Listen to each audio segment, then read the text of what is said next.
Assalamualaikum warahmatullahi wabarakatuh. Perkenalkan, kami dari kelompok 9 ingin mempresentasikan hasil diskusi kami dengan judul Sewa, Bunga, dan Keuntungan, yang mana dosen pengampunya adalah Ibu Endrawati SE, M.Com, AK. Kelompok 9 ini sendiri beranggotakan saya Parlindungan, 2 Sri Rahayu, dan yang ketiga adalah Aisyah Jahra. Baik, yang pertama menjelaskan adalah saya sendiri. Definisi sewa ekonomi. Definisi ini terbagi menjadi dua. Yang pertama secara umum dan definisi lainnya. Definisi secara umum adalah harga yang dibayar atas penggunaan tanah dan faktor-faktor produksi lainnya yang jumlah penawarannya tidak ada.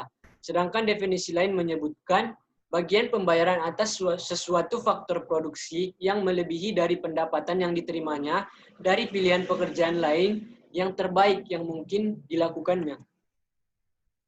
Baiklah, tanah dan sewa ekonomi. Menurut David Ricardo, seorang ahli klasik ekonomi, mengenai sebab-sebabnya harga jagung menjadi tinggi. Ia mengemukakan bahwa harga jagung menjadi tinggi disebabkan oleh permintaan yang banyak, sedangkan penawarannya kurang mencukupi.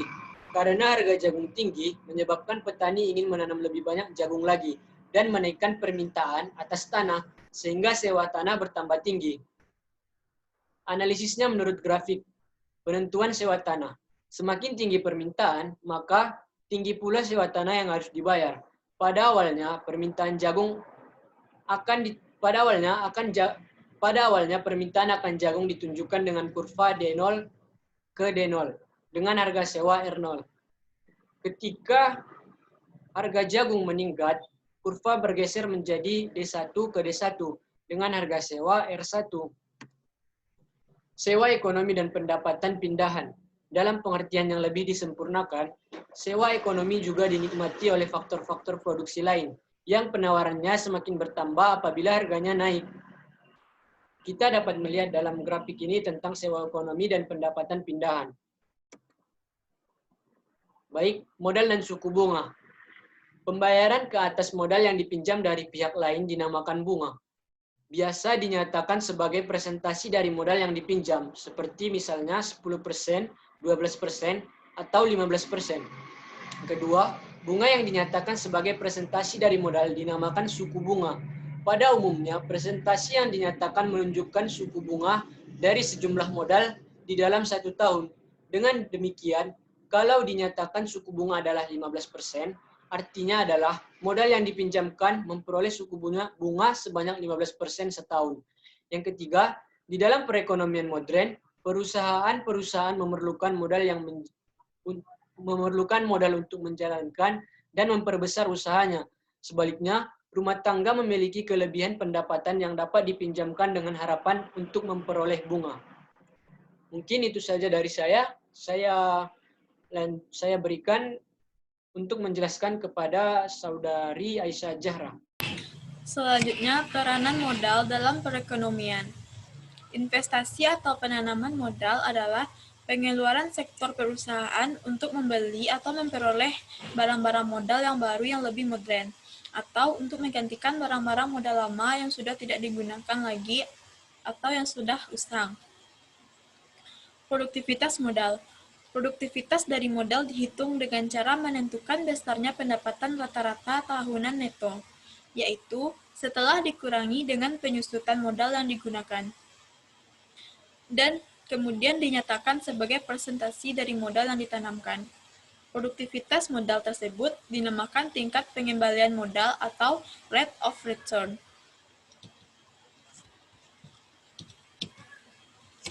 Menentukan tingkat pengembalian modal. Di dalam kegiatan perusahaan yang sebenarnya, perhitungan tingkat pengembalian modal lebih rumit. Kerumitan tersebut timbul sebagai akibat dari usia barang modal yang panjang, yaitu ia dapat digunakan selama beberapa tahun, dan bahkan banyak yang penggunaannya dapat dilakukan selama berpuluh-puluh tahun. Dengan demikian, pendapatan yang diperoleh dari sesuatu investasi pada umumnya meliputi lebih dari 1 tahun.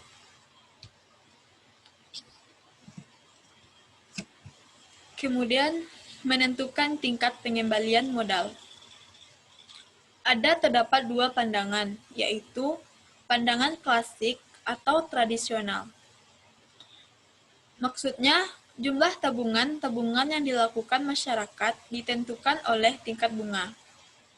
Semakin tinggi tingkat bunga, maka semakin besar jumlah tabungan yang dilakukan masyarakat. Kemudian pandangan Keynes. Ia menyatakan bahwa tabungan tergantung terhadap pendapatan nasional. Pada tingkat pendapatan nasional yang sangat rendah, tabungan akan bernilai negatif. Kemudian penentuan tingkat bunga. Menurut pandangan klasik, tingkat bunga ditentukan oleh permintaan dan penawaran terhadap tabungan. Yang kedua, menurut pandangan Keynes, ia berpendapat bahwa tingkat bunga tergantung kepada jumlah uang yang beredar, atau penawaran uang, dan permintaan uang, atau preferensi likuiditas. Permintaan uang adalah permintaan terhadap uang oleh seluruh masyarakat dalam perekonomian. Materi selanjutnya akan dijelaskan oleh Sri Rahayu. Selanjutnya yakni faktor-faktor yang menyebabkan terdapatnya beberapa tingkat bunga. Pertama, ada perbedaan resiko. Pinjaman pemerintah membayar suku bunga yang lebih rendah dari suku bunga pinjaman swasta. Walaupun begitu, pemerintah masih dapat memperoleh pinjaman yang diperlukannya karena risiko dari meminjamkan kepada pemerintah sangatlah kecil. Yang kedua, jangka waktu pinjaman. Semakin lama sejumlah modal dipinjamkan, semakin besar tingkat bunga yang harus dibayar. Salah satu sebab dari keadaan ini adalah karena resiko yang ditanggung meminjam akan menjadi semakin besar apabila jangka waktu peminjaman bertambah panjang. Selanjutnya, yang ketiga, biaya administrasi pinjaman. Jumlah dana yang dipinjamkan sangatlah berbeda, sedangkan biaya administrasi untuk memperoleh pinjaman tersebut tidak banyak berbeda. Apakah sesuatu perusahaan meminjam 100 juta atau 10 juta, biaya administrasinya adalah sama? Selanjutnya yakni tingkat bunga nominal dan tingkat bunga real. Persentase kenaikan nilai real dari modal ditambah bunganya dalam setahun dinyatakan sebagai persentase dari nilai real modal sebelum dibungakan. Contohnya, ketika harga naik 10%, nilai real modal mengalami kenaikan 15% kenaikan. Kenaikan real sama dengan 15 dikurang 10 sama dengan 5%, sehingga suku bunga real adalah 5%. Selanjutnya yakni materi tentang keuntungan. Perbedaan nilai uang dari hasil penjualan yang diperoleh dengan seluruh biaya yang dikeluarkan serta harus mempertimbangkan biaya tersembunyi.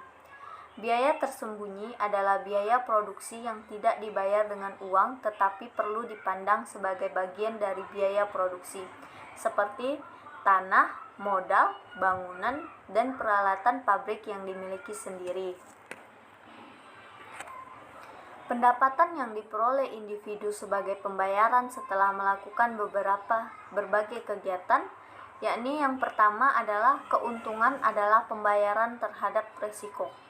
Yang kedua, keuntungan sebagai pembayaran terhadap kegiatan inovasi. Yang terakhir yakni keuntungan adalah akibat kekuasaan monopoli. Baiklah, kesimpulan dari materi ini ialah sewa ekonomi merupakan bagian pendapatan suatu faktor produksi atau input yang melebihi bagian pendapatan yang digunakan sebagai ganjaran agar mereka tidak melakukan suatu kegiatan lain. Perubahan sewa tanah tidak akan menimbulkan pengaruh atau efek apapun kepada penawarannya. Faktor produksi termasuk tanah dapat digunakan untuk berbagai kegiatan memproduksi. Tanah misalnya digunakan untuk kegiatan pertanian dan dapat pula digunakan sebagai tempat mendirikan industri atau untuk daerah pemukiman. Pembayaran ke atas modal yang dipinjamkan dari pihak lain dinamakan bunga. Bunga yang dinyatakan sebagai persentase dari modal dinamakan suku bunga. Dalam menganalisis faktor-faktor yang menentukan suku bunga juga terdapat perbedaan pendapat di antara ahli-ahli ekonomi klasik dan Keynes. Kegiatan perusahaan, keuntungan ditentukan dengan cara mengurangkan berbagai biaya yang dikeluarkan dari hasil penjualan yang diperoleh. Baiklah, sekian materi dari kelompok 9 tentang sewa, keuntungan, dan bunga. Kami akhirin dengan wabillahi taufiq wal hidayah. Wassalamualaikum warahmatullahi wabarakatuh.